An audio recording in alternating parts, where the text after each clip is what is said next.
was like really, I don't know, I grew up playing like metal and like hardcore punk and stuff my whole life, and then really when I was like maybe like 12 or 13 years old, I saw like the MTV Unplugged thing. My friend showed it to me, and like it was really good, because what I always loved about like heavy music was the like how they were able to do this like exaggerated emotion, and in that kind of music in metal and stuff, it's always more like anger or like desperation or something like that, and I was just able to feel that from a different kind of music for the first time, and it was a kind of music that obviously more people are open to. So yeah, when I saw that, I'd always been interested in doing that kind of music, and I didn't write like my first like acoustic song until years later, maybe when I was 15 or something like that.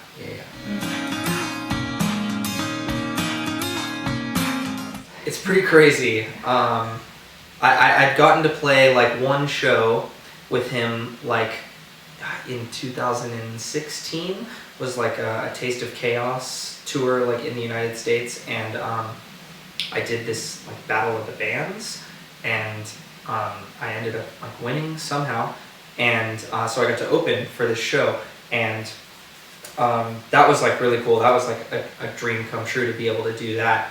And then I was working on like writing music too, and my record label had hit him up and saw it, asked if he wanted to write music with me, and that was like, I got to like go to his house and like knock on the door and be like, hey, I'm me, and that was like, it's just like there's been all these steps that are like, I got to play that show, and then I got to like meet him and write music with him, and now I'm like on tour with him, and it's crazy. It's like I don't even know what life is right now. I'm just going with the flow.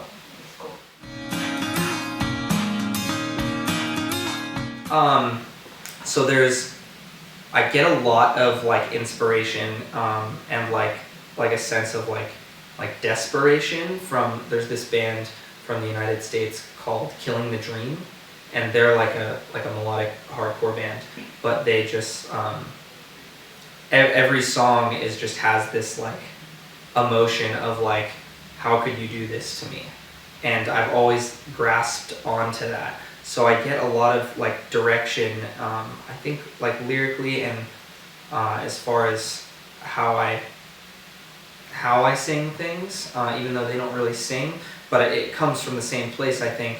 But then also artists like old stuff like Johnny Cash is like, has some of the saddest songs I've ever heard, and he was like really, I think, one of the earliest artists to kind of just say it like it is, and not, he doesn't have, like same as me, I don't have very many, I do have like metaphors and stuff like that to be artistic, but for the most part I kind of just like say what I feel in the music, and I think that's what helps translate to people so much. But yeah, Johnny Cash, and I mean other bands like AFI, of course like Taking Back Sunday, and stuff like that.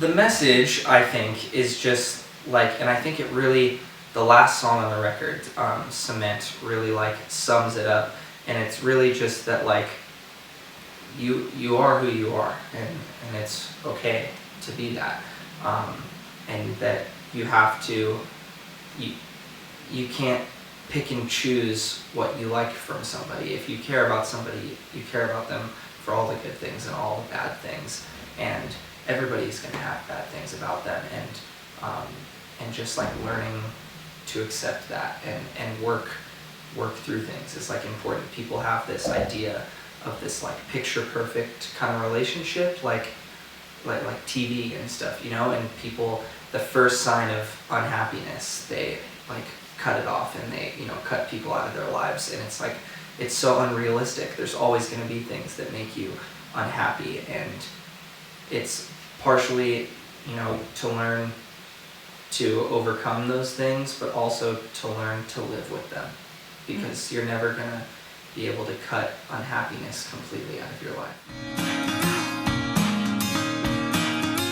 Both. A lot of the songs on the record just came, like, it's hard to force inspiration, and so that's what I mean. Right now, like, I'm very happy. There's not a lot of things that I'm like, man, I have to write a song about this. But I did have to do that for the record. Waiting and Harbor and Broken were all. I went to the studio and I had nothing done. I showed up with. I knew what I wanted to write the songs about, but I had no music. I had no lyrics. I had no nothing, and it was like a very like time sensitive thing, and I had to sit there and really force it out. And those are like probably my 3 favorite songs on the record. I'm such like a procrastinator. Like I just wait until the last minute to do everything. But I feel like sometimes that's how I get the best out of myself.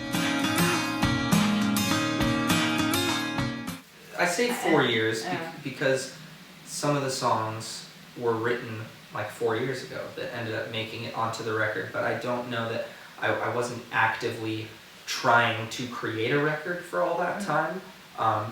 But from the first song that I wrote that ended up on the record to the last song, it was about 4 years. Yeah.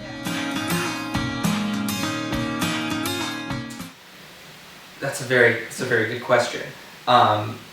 It's something I think a lot of artists struggle with, is being able to call something like done. You can sit in the studio and you can tinker and play with things forever, and at some point you just have to say, okay, the song is done.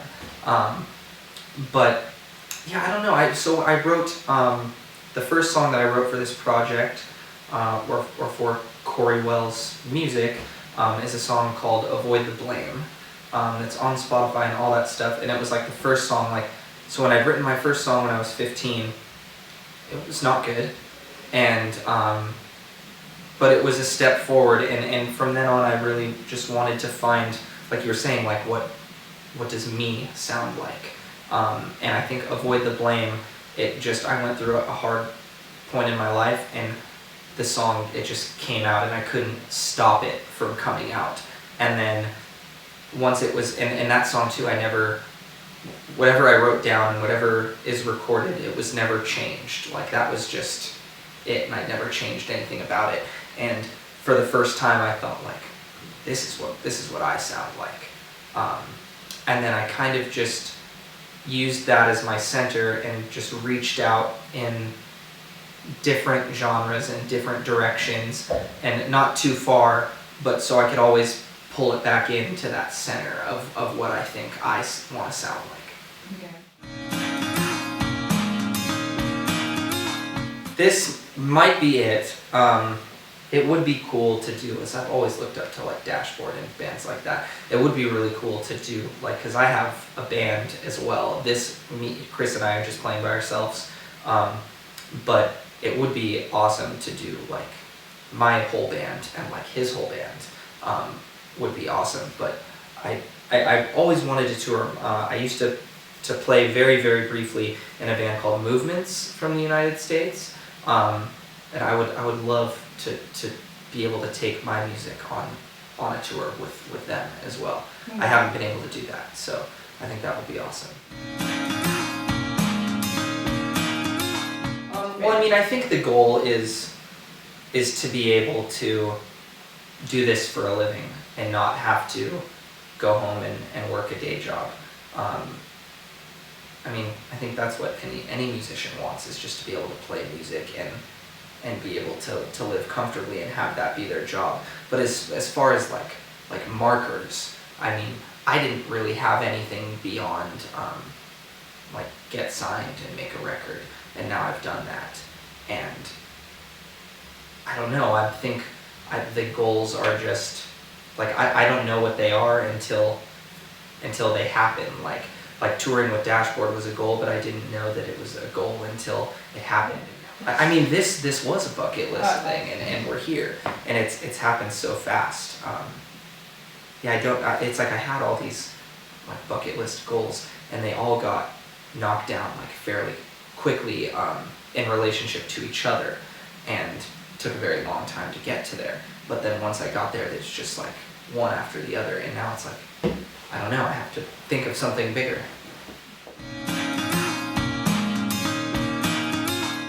I don't think I'm ashamed of anything that I listen to, but if we're going that sort of route, I have like a really soft spot for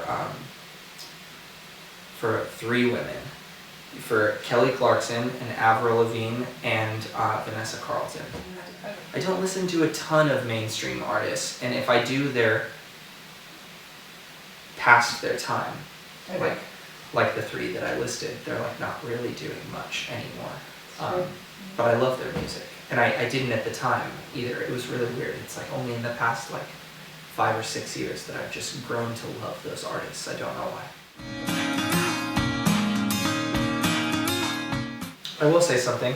So when I got to write music with Chris, there was something that I think was really important that I learned that I hadn't really thought about before. Was, so I had this song that is on the record. It's called Fall Apart, and it didn't used to be called Fall Apart. It used to be fairly different, and that's the song that I co-wrote with Chris. But the topic that it was about to me was very important, and I felt the song, I don't know, I felt like it always needed something, and it was like so important to me that I kept trying to make this song something that maybe it wasn't. And Chris was the first person to tell me. He said, I don't think that this is that song. He said, I think you still need to write that song. And it was like the weight of the world off of my shoulders. And I think what I learned was to not be scared to start over on something. I was so caught up in trying to make something it wasn't. And then we took that song Fall Apart in a different direction, and now that song is better than it ever was. And then I wrote the song Harbor because of that, and that's like my favorite song on the record. And if he would have never told me that, and if I would have always been too scared to start over, both of those songs, one wouldn't exist, and the other one would probably still be where it was and probably not made it on the record. So don't be scared to start from square one again and give something a second chance. Okay.